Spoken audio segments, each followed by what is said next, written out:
दोस्तों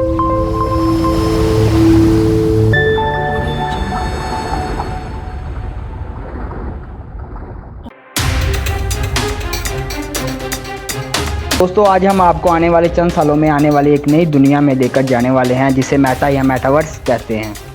आप में से बहुत से लोग जानते हैं कि फेसबुक ने अपना नाम तब्दील कर मेटा रख लिया है।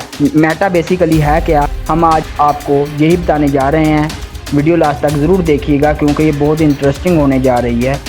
और चैनल पर नए आने वाले दोस्तों से गुजारिश है कि चैनल को सब्सक्राइब कर दें और बेल आइकन को ज़रूर प्रेस करें ताकि नई आने वाली वीडियोस आप तक पहुंचती रहें। अस्सलाम वालेकुम दोस्तों, मैं हूं मोहम्मद फाइक और आप देख रहे हैं इन्फोवेव्स। दोस्तों जून 1992 में एक science fiction novel snow crash publish होता है जो कि नील स्टीफनसन की तहरीर थी, जिसमें सबसे पहले मेटावर्स के बारे में बताया गया। ये अफसाना था। उस दौर में लोगों ने इसे ज़्यादा सीरियस नहीं लिया। कुछ लोग कहानियों को दिल पे लगा लेते हैं। नील के मेटावर्स के कॉन्सेप्ट को कुछ लोगों ने बहुत ज़्यादा संजीदगी से लिया और ये कहानी हकीकत में तब्दील होने लगी। कुछ सालों बाद गेमिंग की दुनिया में इंकलाब आ गया। पहले 3D गेम्स और फिर VR हेड्स इंट्रोड्यूस हो गए, यानी एक बंदा अपने कमरे में मौजूद है, हाथ में डिवाइस पकड़ता है, आंखों पर वर्चुअल रियलिटी हेडसेट पहनकर किसी स्टेडियम या किसी बैटल ग्राउंड में पहुंच जाता है और अपने आसपास क्राउड को देखता है जो बहुत पुरजोश होते हैं। सामने से बॉलर आ रहा है, मैच स्टार्ट हो जाता है। वक्त के साथ इस पर मज़ीद वर्किंग करने के बाद फेसबुक ने अपनी कंपनी का नाम ही इस नावल के अफसानवी दुनिया पे रख लिया जिसे मेटावर्स कहते हैं। विद इन नो टाइम अपने कमरे में बैठे बगैर सफ़र किए आप Los Angeles, Las Vegas, Santorini या लंदन, टोक्यो, इवन मार्स और दूसरे शहरों पे भी जा सकते हैं। आप उसके माहौल को महसूस कर सकते हैं, ताकि एक दूसरे को महसूस और टच कर सकते हैं। जो लोग उस जगह पर वर्चुअली घूम फिर रहे हैं आप उनसे बातचीत कर सकते हैं। आपका वहाँ अपना घर होगा, आप वहाँ अपना बिजनेस या जॉब भी कर सकते हैं जिसकी पेमेंट क्रिप्टो करेंसी की फॉर्म में आपको मिलेगी। आप सुबह को उठे, नाश्ता किया, VR हेडसेट पहना और वर्चुअल वर्ल्ड में चले गए। यहाँ आपका अपना ऑफिस है, आपने वहाँ काम किया, उसके बाद हेडसेट उतार दिया। अब आप क्लब जाना चाहते हैं, आपने वर्चुअल रियलिटी हेडसेट पहना, पसंद की जगह चूज़ की, पे किया और आप पहुँच गए।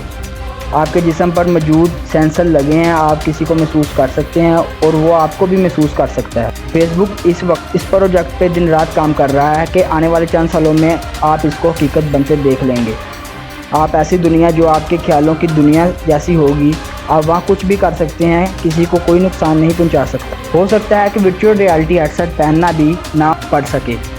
इलॉन मस्क की न्यूरोलिंक चिप दिमाग में इंजेक्ट हो जाए, आप जो भी सोचें वो हो जाए। ये साइंस की दुनिया में इंकलाब है। घर बैठे पूरा यूनिवर्स घूम लें। आपने शॉपिंग करनी है, आप वर्चुअली शॉपिंग मॉल गए, चीजें खरीदी, क्रिप्टो के थ्रू पेमेंट की और हेडसेट उतार दिया। थोड़ी देर में आपके घर की बेल रिंग हुई, बाहर एक बंदा या रोबोट या डिलीवरी ड्रोन खड़ा है जो आपको कहता है कि सर ये आपका ऑर्डर। आप अपनी मर्जी की बॉडी चूज कर सकते हैं, बल्कि PUBG या GTA सिटी की तरह आप अपने कपड़े वर्चुअली पहन सकते हैं। लेकिन क्या सिर्फ इसके फ़ायदे ही हैं? जी नहीं, इसके नुकसान भी हैं। इंसान एक दूसरे से मुकम्मल कट जाएंगे। हो सकता है कि आने वाली नस्लों के बाद लोग वर्चुअल और रियल दुनिया में फ़र्क ही भूल जाएं। किसी साइंस फिक्शन मूवी की तरह जराइम कंट्रोल तो किया जा सकता है, लेकिन गुनाह तो प्रमोट हो सकता है। माँ बाप नहीं जानते कि उनका बच्चा वर्चुअली इस वक्त कहाँ है।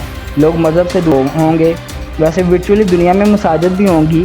जैसे मैं खबर पढ़ रहा था कि मेटा में फैसल मस्जिद का मॉडल तैयार है। तो क्या जो लोग इस्लामाबाद फैसल मस्जिद में पिकनिक मनाने जाते हैं, क्या वो जो रियल वर्ल्ड में नमाज नहीं पढ़ते वर्चुअली पढ़ेगा? फिर जो इस टेक्नोलॉजी को अपनाएगा, नहीं, वो दूसरी दुनिया में बहुत पीछे रह जाएगा और सर्वाइव करना भी उसके लिए मुश्किल हो जाएगा। मिसाल के तौर पर दो लोग जिन्होंने दिमाग में चिप इंजेक्ट करवाई हुई है, एक दूसरे से सोचों से कनेक्ट हैं। दूसरा जिसे बोलना पड़ रहा है उसे लोग अजीब नज़रों से देखेंगे। घूम गए ना? लेकिन ऐसा ही होने जा रहा है, बस आप देखते रहिए। दोस्तों हज़रत अली का कौल है कि दुनिया धोखा है, इंसान सोया हुआ है, आंख बरज़ख में खुलेगी। ये इतने बड़े अल्फाज हैं कि इन पे किताबें भी कम हैं। आप इस वक्त किसी स्टिमुलेशन या वर्चुअल रियलिटी में हैं कि प्रोग्राम की तरह, जो कि ऐसे प्रोग्राम है कि इसमें इंसान को सिर्फ 5 हिस्सें दी गई, यानी चखना, सूंघना, महसूस करना, देखना, सुनना। बिल्कुल उसी तरह तकदीर को भी प्रोग्राम किया गया जिस तरह किसी आम प्रोग्राम को डिज़ाइन किया जाता है, यानी एल्स एंड इफ एल्स, यानी ऐसा करोगे तो ऐसा होगा, वरना इफ एल्स यानी तकदीर में कुछ और। बिल्कुल मिस्टर नो बॉडी फिल्म की तरह। लेकिन हमें ऑर्डर यह है कि सीधा रास्ता अपनाएं। दोस्तों, स्टिमुलेशन थ्योरी को समझने के लिए नीचे डिस्क्रिप्शन में अवार्ड विनिंग शॉर्ट फिल्म का लिंक दे रहा हूं, जो बहुत इंटरेस्टिंग है, ज़रूर देखिएगा। दोस्तों, अपनी कीमती राय का इज़हार ज़रूर करिएगा। अगर आपको लगता है कि ये इन्फॉर्मेशन इंटरेस्टिंग है, आप अपने दोस्तों तक ज़रूर पहुंचाएं और इसे ज़्यादा से ज़्यादा मुख्तलिफ प्लेटफॉर्म पर शेयर करें। मैं आपको मिलूंगा एक ऐसी ही एक नई इंटरेस्टिंग वीडियो के साथ। इजाज़त दीजिए। अल्लाह हाफिज़।